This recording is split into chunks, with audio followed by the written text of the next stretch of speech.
De abrazo para ti, nuestro cariño para ti. Gracias por entrar en contacto con nosotros, contarnos tu experiencia, solicitar el curso bíblico. Ya sabes que puedes solicitar el curso totalmente gratis, el curso Enseñanzas de Jesús. Solamente tienes que enviarnos un WhatsApp al más 5512-98-100-1460. Hay muchas personas que ya solicitaron el curso y nos están acompañando con ese estudio fascinante de las enseñanzas de Jesús. Gracias una vez más por formar parte de esta familia que estudia la Biblia. Y gracias a todos los que están participando aquí en esta temporada número 14 de Biblia Fácil. Hoy vamos a hablar qué cosa es lo que sucede después de la muerte. Para poder comprender este tema, las personas pueden visitar nuestro capítulo anterior donde hablamos acerca de la muerte, porque hoy hablaremos sobre la resurrección, que es lo que la Biblia nos enseña que acontecerá después que una persona muere. Entonces, si la muerte es comparada como un sueño, desperté esto que es extraordinario. Allí en el libro de Salmos 116, 15, dice así: estimada es a los ojos de Jehová la muerte de sus santos. Aquí ya hablamos quién es un santo. Santo no es aquel que nunca peca.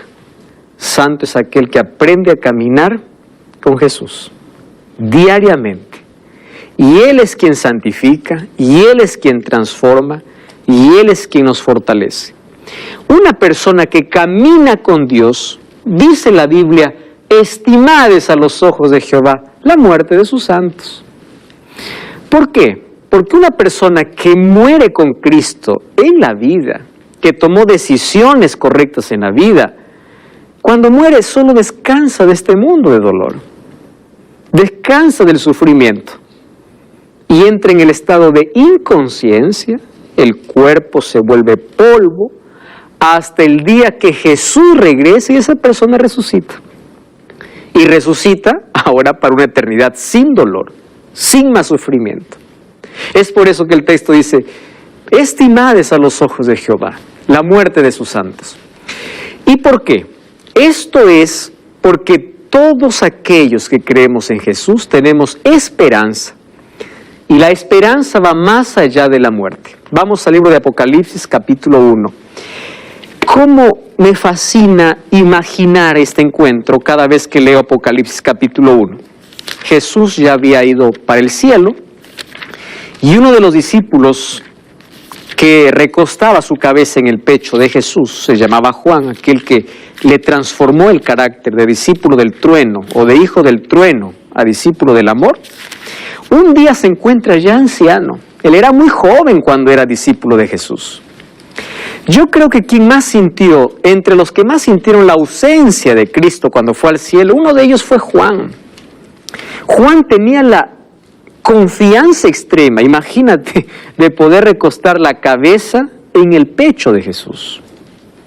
Incluso él menciona, cuando se menciona a sí mismo en su libro, él dice, es el discípulo a quien Jesús amaba. ¡Qué extraordinario! Sin embargo, él está envejeciendo, ya está en la parte final de su vida. Dice allí que a Juan, para poder silenciar su voz, incluso quisieron matarlo. Allí le dieron una orden para que él pueda morir en un perol de aceite hirviendo, mas Dios preservó su vida. Y al ver de que no podían matar a un profeta, a un siervo de Dios, lo desterraron a una isla llamada Patmos. Y ahí estaba solo, supuestamente desterrado, condenado para que pueda morir. Sin embargo, allí recibió la mayor revelación que nos da tanta esperanza, que es el libro de Apocalipsis. Y es impresionante la manera como Jesús se presenta. Y en el versículo 18, miren lo que dice, Apocalipsis capítulo 1, versículo 18, versículo 17. Cuando lo vi, caí a sus pies como muerto, y él puso su diestra sobre mí, diciéndome, no temas, yo soy el primero y el último, el que vive. Estuve muerto, pero vivo por los siglos de los siglos. Amén. Qué lindo. Estuve muerto, pero resucité. Y es por eso que allí dice, tengo las llaves de la muerte y del Hades. Presten atención acá. Llave en profecía significa autoridad. Llave. Quien tiene la llave tiene la autoridad. Y Jesús se presenta a Juan y le dice, no tengas miedo, Juan. Si tú tienes miedo a morir, le está diciendo, no temas a la muerte. Por dos razones. La primera razón es que yo vencí a la muerte. Un día estuve muerto y resucité.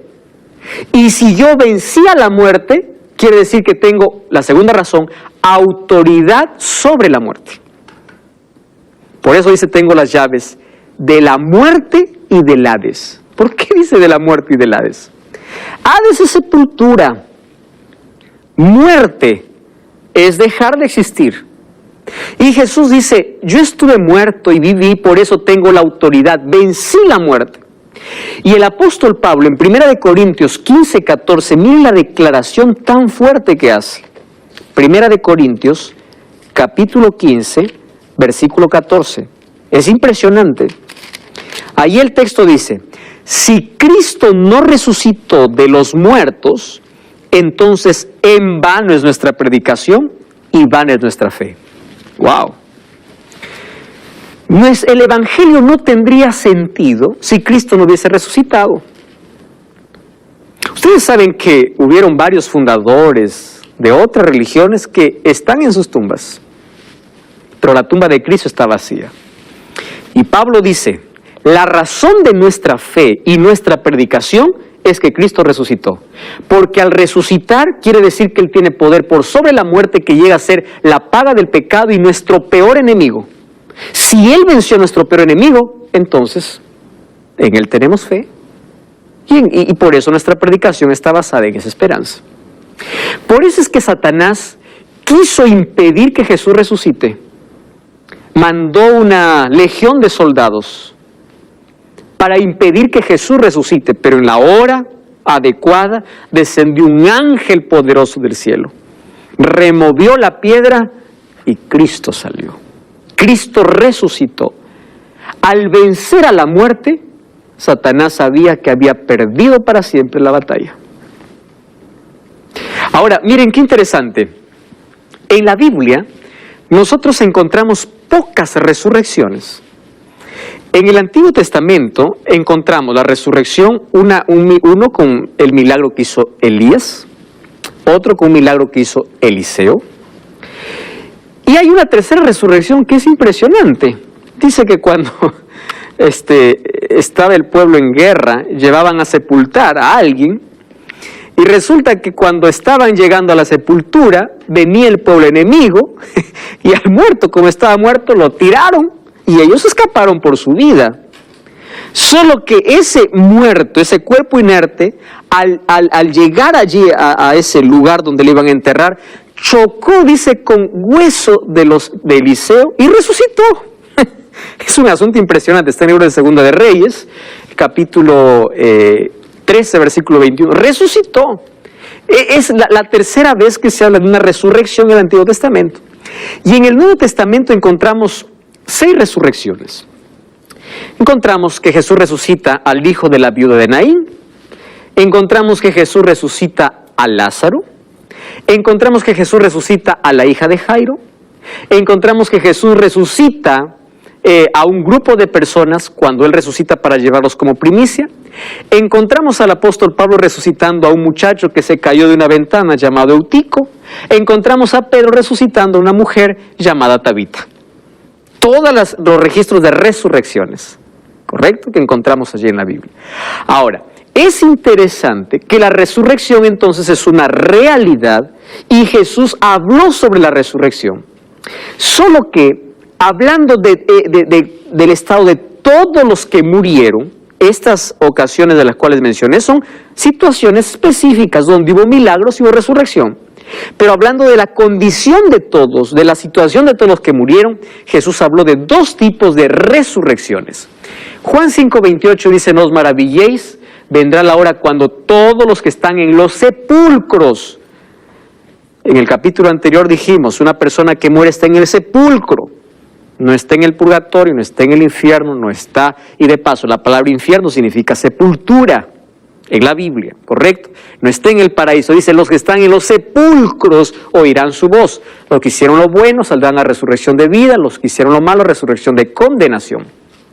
Cristo pagó el precio de nuestra redención y su victoria sobre la muerte asegura nuestra victoria.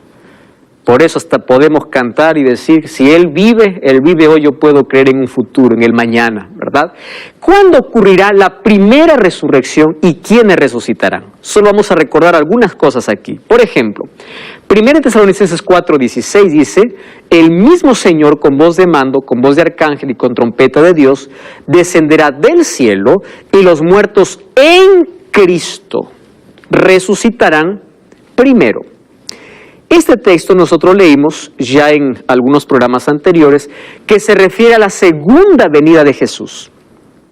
Cuando Jesús venga entonces con todos sus ángeles, dice que habrá un sonido de trompeta y voz de mando. Y con trompeta de Dios, los muertos en Jesús resucitarán. ¿Qué significa morir en Cristo? Aquel que entregó su vida a Jesús y su vida descansa en las manos de Cristo. Él tendrá parte entonces en la primera resurrección. La primera resurrección entonces corresponde ¿a quién? A los que son salvos. Ellos resucitan en la primera resurrección que ocurre cuando Cristo regresa. Maribel. ¿Todas las personas que murieron van a resucitar en Cristo o solamente ellos nomás o todas las personas van a resucitar? Muy bien. Estamos hablando de dos resurrecciones. En la primera resurrección resucitan aquellos que murieron en Cristo. Y ahora vamos a ver qué sucede con las personas que murieron sin Cristo. Ellos van a formar parte de una segunda resurrección. En esta primera resurrección quiere decir que resucitan aquellos que son salvos. ¿Correcto? Ellos participan de esta primera resurrección. Miren, y esta es nuestra razón de existir en la vida. ¿De qué sirve, por ejemplo, tener tantos logros en la vida si finalmente nos vamos a perder? Yo creo en lo siguiente. Nuestra vida debe ser tan simple y sencilla, así. Nuestra mayor preocupación o nuestro mayor logro en la vida es tener a Cristo en la vida. Todo lo demás viene solamente para poder caminar en la vida con sencillez, con alegría, sin preocuparnos por tanta pomposidad. Y esto no quiere decir que dejemos de soñar, dejemos de proyectos, no, porque los sueños, los proyectos son parte de la vida, nos motivan a seguir. Lo que quiero decir es que nuestro interés en las cosas de aquí nunca deben estar por encima de las cosas de Dios. ¿Por qué? Imagínate, estás en el mejor momento y mueres. Te desvelaste, hiciste tanto, te desgastaste, moriste. Morir sin Cristo sí es tragedia, porque no formas parte de la resurrección. Entonces, ¿qué ganaste? Nada, perdiste todo. Absolutamente todo. Ahora, nosotros podemos alcanzar tantos logros en la vida con Cristo y aún así ganar la vida eterna. Por eso, debemos estar preparados para morir porque la muerte no avisa, pero para morir en Cristo. Esa debe ser siempre nuestra consigna. Wilfrido. Sí, quería nomás que me aclares si morir en Cristo significa morir, o sea, caminando con Cristo, o de repente alguien me hace decir, ¿verdad?, aceptar a Cristo y no camino con Cristo. Gracias. Wilfrido, morir en Cristo es morir aceptando a Jesús en la vida y caminando con Él. Porque mira, puede ser que yo haya aceptado a Cristo hace dos años atrás, lo acepté un momento, pero no caminé con Él. Tuve una vida desordenada, estuve en vicios, estuve lejos de Dios. Morí, pero morí sin Cristo. No morí en Cristo. Morir en Cristo es aceptarlo como mi Salvador y caminar con Él. Todos los días, una relación diaria con Cristo.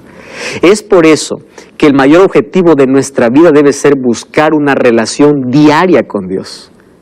¿Correcto? Para que si sucede algo, la muerte no nos sorprenda como tragedia, sino como esperanza.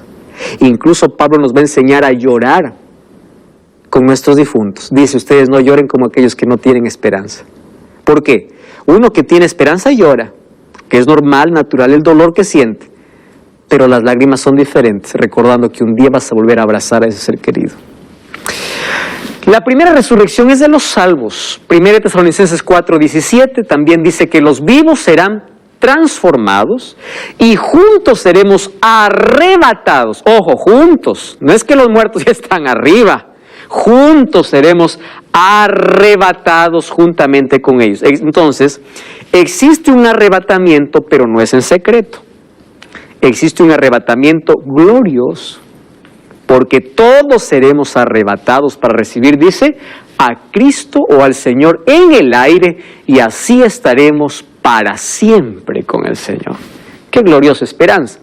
¿Qué transformación extraordinaria sucederá con los salvos? Ya vimos también, lo vamos a recordar aquí. 1 Corintios 15:51 dice, os digo un misterio, no todos dormiremos, pero todos seremos transformados. En un abrir y cerrar de ojos, a la final trompeta, porque se tocará la trompeta. Los muertos serán resucitados incorruptibles y nosotros seremos transformados.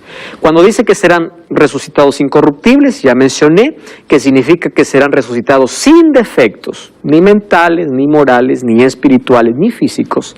Serán resucitados perfectos, y aquellos que esperan vivos a Jesús serán transformados para también llegar a ser perfectos. ¿Correcto? Llegaremos allí recién a la perfección. Nuestra naturaleza pecaminosa será arrancada. Es necesario que lo corruptible se vista de incorrupción, lo mortal de inmortalidad. ¿Cuándo somos inmortales? Seremos inmortales cuando Cristo regrese.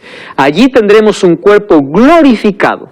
Y es interesante, a partir de allí no habrá más envejecimiento, sino seremos eternamente jóvenes. Interesante, ¿no? Una eternidad madura. La eternidad reserva tantas sorpresas, pero una persona alcanzará la plenitud de su madurez y así será eternamente. Ahora, ¿qué más nosotros podemos ver aquí? Los salvos serán entonces glorificados, ¿correcto?, cuando ellos resucitan. Ahora, el hecho de que sean transformados no significa que pierden ciertos rasgos o ciertas características, porque en el cielo sí conoceremos a las personas, conoceremos. La perfección será física porque aparecerán los defectos físicos, pero nosotros mantendremos siempre una identidad, porque en el cielo sí nos reconoceremos. Sabremos quién es Abraham, quién es Isaac, quién es Jacob, quién es fulano de tal, preguntaremos por tal, hablaremos con tal, porque recordaremos, sabremos que es esa persona, solo que ahora sin defectos. Ahora fíjese, ¿cuándo ocurrirá la segunda resurrección? Apocalipsis 20:5. Ahora vamos a abrir la Biblia porque, mire, este texto es realmente extraordinario para que nosotros podamos comprenderlo. Es aquí donde muchos también han colocado una interpretación extraña sobre la Biblia. Apocalipsis capítulo 20, versículos 5 y versículo 6. ¿Correcto? Apocalipsis 20, 5 y 6. ¿Quién tiene el texto? Por favor, Florencia. Pero los otros muertos no volvieron a vivir hasta que se cumplieron 1000 años. Esta es la primera resurrección. Ok. Bienaventurado y santo el que tiene parte en la primera resurrección. La segunda muerte no tiene potestad sobre estos, sino que serán sacerdotes de Dios y de Cristo y reinarán con él 1000 años. Gracias. ¿De qué habla aquí? De dos resurrecciones. ¿Y qué dice? Bienaventurados los que resucitan, ¿cuándo? En la primera. ¿Por qué? Porque la segunda muerte ya no tiene poder. Ojo, está hablando de dos resurrecciones y también de dos muertes. ¿Cuál es la segunda muerte? La muerte eterna. Porque hoy nosotros podemos morir, pero no eternamente. ¿Correcto? Podemos morir y después resucitar y vivir para siempre con el Señor. Pero la muerte eterna está reservada para ¿quiénes? No reservada. Es la condenación para ¿quiénes? Para aquellos que no resucitan en la primera. Porque en la segunda resurrección resucitan por un momento, volverán a morir, pero eternamente. Esa es la segunda muerte. Cuando Jesús vino a pagar nuestra condenación de pecado, vino para librarnos de la segunda muerte, que es la muerte eterna. Porque finalmente todos seguimos muriendo a pesar de que Jesús murió. Es que la primera muerte es una consecuencia natural del pecado, pero la segunda muerte es una elección. Uno decide. Ahora fíjense, dice que Hay un periodo de 1000 años entre la primera y la segunda resurrección. La segunda resurrección, entonces, ¿de quién es? De los perdidos. Cuando Jesús regresa, ocurre la primera resurrección. Mientras los santos van al cielo por 1000 años, eso en Apocalipsis lo vemos, es extraordinario ver ese tema. Y de paso te invito a ver Biblia Fácil, Apocalipsis, puedes encontrar con detalles sobre lo que harán los justos en esos 1000 años. Y después de los 1000 años, dice Apocalipsis 21, que desciende la santa ciudad y ocurre una segunda resurrección. Solo que esta segunda resurrección es de aquellos que están perdidos, de aquellos que no resucitaron cuando Jesús vino, por segunda vez. ¿Y para qué entonces resucitan? Recuerden que en la Biblia hay un texto que dice, toda rodilla se doblará delante de Dios. Ellos mismos reconocerán las oportunidades que perdieron y dirán, Señor, justo eres, nosotros merecemos el castigo. Y allí vendrá entonces el castigo para ellos, que es la muerte eterna. ¿Correcto? Vamos a ver con más detalles. ¿Qué sucederá con los impíos que resucitaron? Wow. Nuevamente, vamos a Apocalipsis capítulo 20. Cada vez esto se pone más intrigante e interesante. Miren, Apocalipsis capítulo 20, versículo 7 al versículo 10. Apocalipsis 20, 7 al 10. Claudia, ¿tienes el texto? Toma el micrófono, por favor. Cuando los 1000 años se cumplan, Satanás será suelto de su prisión y saldrá a engañar a las naciones que están en los 4 ángulos de la tierra, a Gog y a Magog, a fin de reunirlos para la batalla, el número de los cuales es como la arena del mar. Wow. Sigue, versículo 9. Y subieron sobre la anchura de la tierra, y rodearon el campamento de los santos, y la ciudad amada, y de Dios descendió fuego del cielo y los consumió. Y el diablo que los engañaba fue lanzado en el lago de fuego y azufre, donde estaban la bestia y el falso profeta, y serán atormentados día y noche por los siglos de los siglos. Amigos, hoy sí nos colocamos en un texto que para muchos puede ser tan complicado. Vamos por lo más sencillo, de ahí vamos a lo más difícil, ¿está bien? ¿Qué es lo más sencillo de aquí de entender? Que después de los 1000 años, ¿quién es suelto? El diablo. ¿Significa que el diablo está encadenado? Recordemos que Apocalipsis es un libro simbólico, por ser profético. Y dice que, si encadenado significa que él no tiene poder para engañar. ¿Por qué? Porque aquellos que estaban vivos cuando Jesús vino y eran los impíos, murieron. Y los muertos impíos no resucitaron. Entonces, como el diablo no tiene a quien engañar, está prisionero. No tiene a quien engañar. ¿Correcto? Número 2, será suelto de prisión. ¿Por qué será suelto de prisión? Porque ahora tiene gente a quien engañar. Porque después de los 1000 años ocurre una segunda resurrección. Y en esta segunda resurrección, dice así, versículo 7, ¿verdad? Saldrá para engañar a las naciones en los 4 ángulos de la tierra, Gog y Magog. ¿Qué significa Gog y Magog? Gog y Magog es un término simbólico, así como Babilonia es símbolo de confusión espiritual en el libro de Apocalipsis. Gog y Magog eran ciudades enemigas del pueblo de Dios en el Antiguo Testamento. Pero aquí Gog y Magog representa a los enemigos de Dios, o a los enemigos del pueblo de Dios. ¿Correcto? ¿En qué sentido? Representa a todos los perdidos, que se levantan a hacer guerra ¿contra quién? Contra aquella ciudad que está descendiendo. Y dice que Satanás los reúne para la batalla. ¡Wow! ¿Qué batalla?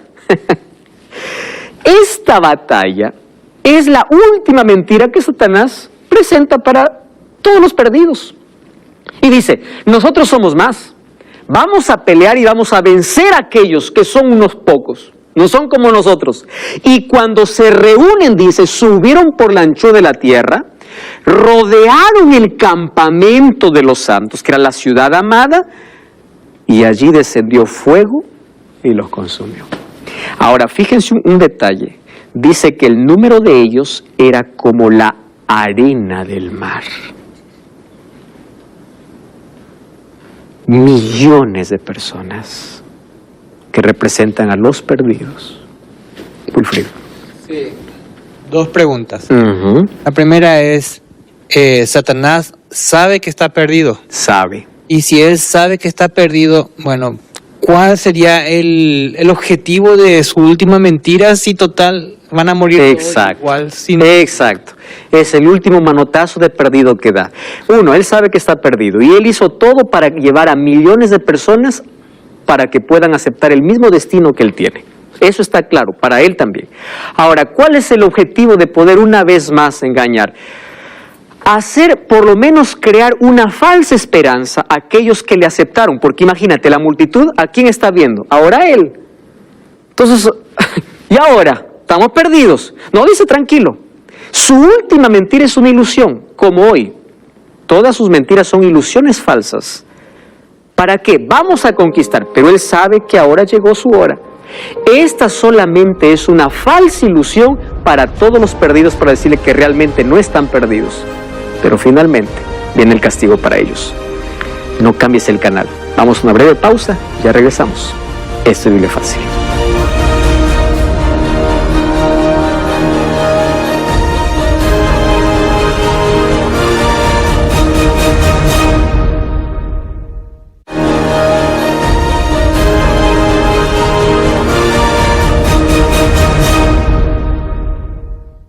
Este es tu programa Biblia Fácil y gracias allí por estar conectado como siempre cada semana. Hoy estamos hablando acerca de la resurrección y dijimos que entre la primera y la segunda resurrección hay un periodo de 1000 años. En la primera resurrección resucitan los que van a ser salvos, los que son salvos, y en la segunda los que están perdidos. Satanás los reúne para poder conquistar la ciudad santa que desciende del cielo, pero es allí donde desciende fuego del cielo. Solo que allí tenemos otros detalles. Primer detalle es que el número de ellos es como la arena del mar. Imagínense, ahí está desde Caín, toda la humanidad que está perdida, pero también están los salvos desde Adán, ¿verdad? Ahora fíjense, descendió fuego del cielo y los consumió. El diablo, ojo aquí, que los engañaba, fue lanzado al lago de fuego y azufre donde está la bestia y el falso profeta, y serán atormentados día y noche por los siglos de los siglos. Esta es la palabra que para muchos causa terror y hacen ver que Dios es un Dios sádico. Hoy les voy a explicar qué significa tormento de día y de noche. ¿Correcto? Y es aquí donde algunos ya tienen la confusión. Primero, piensan que esto es el infierno. Y es más, piensan que a este infierno van cuando mueren. Ustedes escucharon personas decir, fue malo, estaré en el infierno, quemándose estará. Porque así dice la Biblia. Están tomando un texto descontextualizado. ¿Por qué? Fíjense aquí. En la Biblia, la palabra infierno aparece como 4 palabras. La palabra Sheol, que significa sepulcro, sepultura, infierno o abismo. Aparece 62 veces en el Antiguo Testamento. ¿Qué es infierno? Lugar donde van los muertos.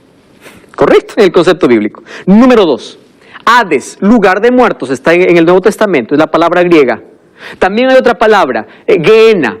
Gehenna viene del Valle de Hinón. El Valle de Hinón estaba fuera de Jerusalén. Era un lugar, un basural.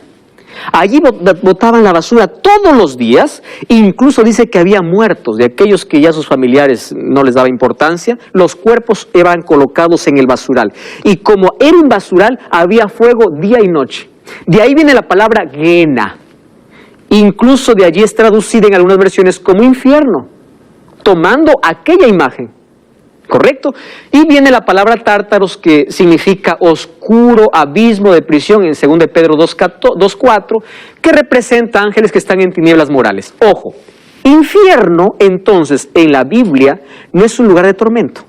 ¿Qué cosa es infierno? Sepultura. ¿Correcto? Ahora, número 2. ¿Existirá un lago de fuego? Sí, pero no ahora. ¿Cuándo será? En el futuro.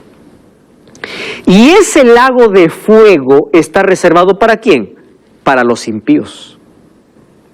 Pero aquí viene el otro concepto. Los impíos van a estar sufriendo eternamente?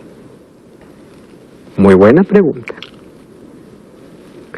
Y allí viene la teología del miedo. Yo sirvo a Dios porque no quiero estar en el infierno. ¿Qué es infierno? Sepultura. Correcto. Entonces no quiero estar en el lago de fuego. ¿Por qué? Porque ahí uno va a estar eternamente sufriendo. Eso es lo que dice la Biblia. Vamos a ver. Acompáñenme entonces. Apocalipsis es escrito en un lenguaje simbólico. ¿Están de acuerdo conmigo? Simbólico. Préstenme atención aquí a los detalles que voy a decir. ¿Qué tipo de Dios es este que yo les voy a mostrar ahora? ¿Cuál es el carácter de Dios? Dios es amor. ¿Estamos de acuerdo? Ahora, ¿cómo Dios va a ser amor si Dios, aquel que se rebela y no lo obedece, lo va a torturar eternamente? Escúcheme acá. Dime, ¿es justo que una persona que pecó 80 años, una eternidad sufra? Solo pecó 80 años. Sufra eternamente porque pecó 80 años. Hay algunos que presentan a Dios como un Dios que se complace en ver que aquel que no le obedece se está quemando. Ese no es el Dios que la Biblia presenta. La Biblia no presenta un Dios sádico. La Biblia presenta un Dios de amor. Pastor, pero la Biblia dice que será en el fuego y será atormentado día y noche. Muy bien, vamos a descifrar esto, pero vamos por partes. Dios es justo. Y Dios no va a torturar a una persona por la eternidad si solamente pecó 300 años. O 100 años, o 80 años. ¿Correcto? Número 1. Número 2. La palabra eterno, una vez más tenemos que ir al idioma original. En el hebreo es olam. Y en el griego es ainos. No se olviden de estas dos palabras. ¿Qué significa eterno en la Biblia? Abran su Biblia, por favor. Primera de Crónicas, capítulo 28, versículo 4. Primera de Crónicas, ¿está bien? Capítulo 28, versículo 4. Vamos allí, Primera de Crónicas, 28, 4. Y después vamos a leer 29, 27. ¿Estamos juntos? Dice así, miren acá lo que dice la Biblia. Sin embargo, Jehová el Dios de Israel, présteme atención acá, me eligió de la casa de mi padre para que fuera rey de Israel perpetuamente o eternamente. ¿Saben quién está hablando aquí? Salomón. ¿Qué cosa está diciendo? Jehová me eligió para ser rey eterno. ¿Qué palabra se usa aquí? Olam. ¿Qué significa Olam? Eterno. Ahora yo les pregunto, ¿Salomón hasta ahora sigue gobernando? ¿Pero por qué dice que es eterno? Aquí presten atención. La palabra Olam o la palabra ainos, que es eterno, va a depender su duración de acuerdo al objeto al cual esté ligado. Por ejemplo, si la palabra eterno está ligado a una persona, significa es eterno mientras esa persona vive. ¿Correcto? Pero si la palabra eterno está ligado a Jesús, a Dios, es eterno, eterno, porque Dios es eterno. Pero si está ligado al ser humano, significa que es eterno mientras dure. Claro, Salomón fue eternamente rey, porque él fue rey hasta que murió. Él fue eternamente, pero fue eterno mientras él vivió.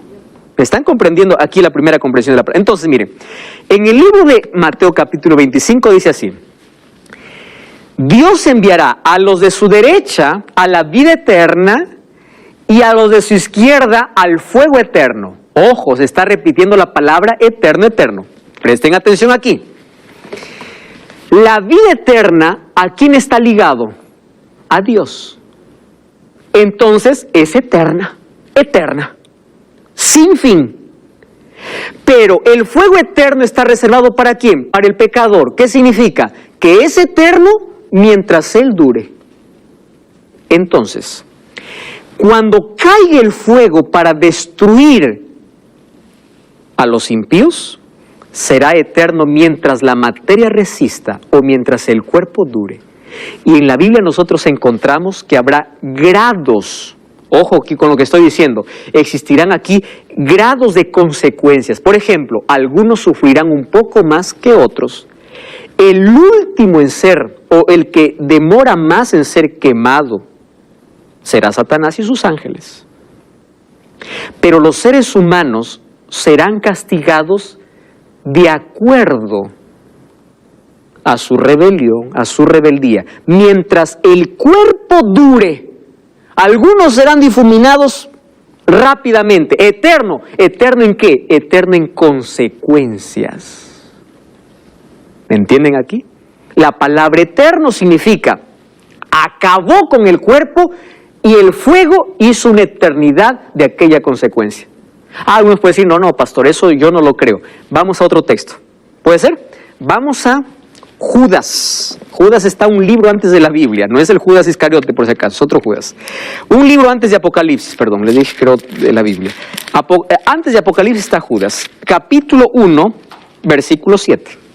Sodoma y Gomorra y las ciudades vecinas, las cuales de la misma manera que aquellos habiendo fornicado e ido en pos de vicios contra la naturaleza, fueron puestas por ejemplo, sufriendo, ¿qué cosa dice? El castigo, ¿qué castigo dice? Eterno. Ahora les hago una pregunta. Sodoma y Gomorra hasta ahora sigue ardiendo. ¿Pero por qué dice eterno? Eterno mientras duró la materia. ¿Comprenden qué cosa es eterno? Entonces, ¿existe fuego para los impíos? Sí. De esa manera será destruida y la tierra será purificada con fuego. Lago de fuego existe, pero no un tormento eterno, por otra razón. Présteme atención. Para que una persona pueda ser atormentada eternamente, tiene que vivir eternamente. ¿Están de acuerdo conmigo, sí o no? ¿Quién puede ser atormentado eternamente si está muerto? No. Para ser atormentado eternamente hay que vivir eternamente. Y la Biblia dice que los pecadores no tienen vida eterna. Los únicos que tienen vida eterna, ¿quiénes son? Los que aceptan a Cristo. Entonces, si la vida eterna es solamente para los que están en Cristo, significa que los pecadores no tienen vida eterna, entonces no pueden ser atormentados eternamente. Porque para ser atormentado eternamente habría que vivir eternamente. ¿Sí o no? Juan 3:16, ¿qué cosa dice? Porque de tal manera amó Dios al mundo, que dio a su Hijo unigénito, para que todo aquel que en él cree no se pierda, mas tenga vida eterna. Y aquel que no acepta a Jesús, no tiene vida eterna. Y si no tiene vida eterna, ¿cómo va a ser atormentado eternamente? Por eso la doctrina del miedo, que es la doctrina del infierno eterno, de que una persona cuando muere va al fuego, va a sufrir por toda la eternidad, desvirtúa el carácter de Dios. Miren, vamos a Mateo 11, les voy a dar otra razón. Me encanta esto, Mateo capítulo 11, versículo 21, dice así: ay de ti Corazín, ay de ti Betsaida, si en Tiro y en Sidón se hubieran hecho los milagros que han sido hechos en vosotros, hace tiempo que se hubiesen vestido de ceniza y se hubiesen arrepentido. Pero os digo que, miren lo que dice, en el día del juicio será más tolerable el castigo para Tiro y Sidón que para vosotras. ¿De qué está hablando? De que algunos sufrirán más que otros. Pero nadie sufrirá eternamente. Cuando habla de fuego eterno o de tormento eterno, está hablando de eterno en consecuencias. Es eterno mientras dure, porque recuerden las dos palabras, olán y ainos. ¿Qué significa? Si esa palabra está ligada a algo que perece, es eterno mientras dura. Pero si esa palabra está ligada a Dios, es eterno sin fin. ¿Se entendió aquí? ¿Sí? Muy bien. Entonces los malos sí serán castigados. La tierra sí será purificada con fuego.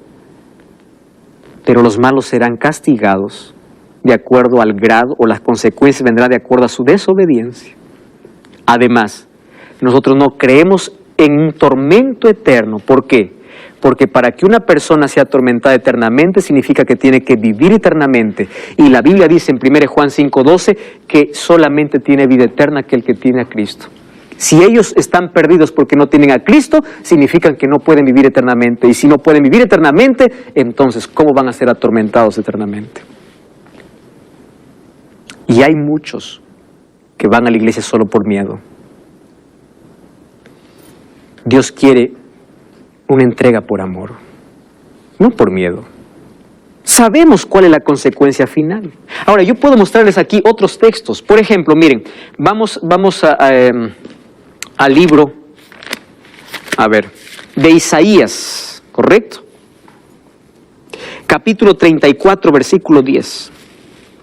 Isaías, Antiguo Testamento, capítulo 34, versículo 10. Miren, otro texto. Dice así: no se apagará de noche y de día, sino que por siempre subirá su humo. ¿Saben de quién está hablando? Del castigo para Edom. Es decir, serán atormentados para siempre. Eso está diciendo. Pero les pregunto, ¿hasta ahora sigue ardiendo esa ciudad? No. ¿Eterno en qué? En consecuencias. Eterno mientras la materia duró. La Biblia es clara cuando habla sobre este aspecto. ¿Correcto? ¿Está claro para nosotros el asunto de fuego, del lago eterno, de tormento eterno? ¿De infierno también? Muy bien. Entonces, si eso está claro, entonces podemos ahora continuar.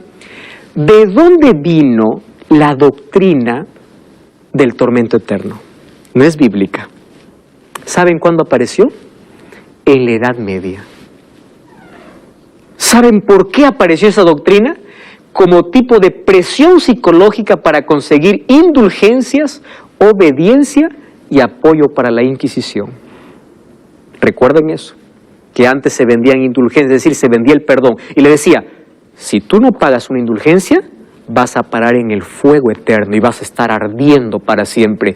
Y la gente por miedo tenía que pagar una indulgencia. Queridos, ¿qué sucederá con este planeta después de la destrucción de los impíos?